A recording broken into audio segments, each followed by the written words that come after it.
हेच अमुची प्रार्थनान, हेच अमुचे मागणी, हीच अमुची प्रार्थनान, हेच अमुचे मागणी. माणसाने माणसाशी माणसा सम वागणे, हीच अमुची प्रार्थना, हेच अमुचे मागणे.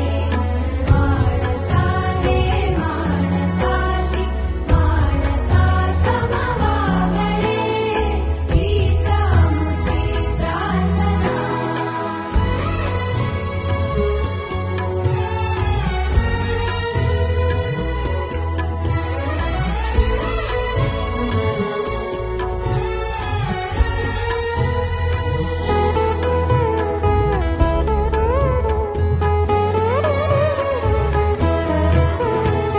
धर्म जाती प्रांत भाषा द्वेष सारे संपू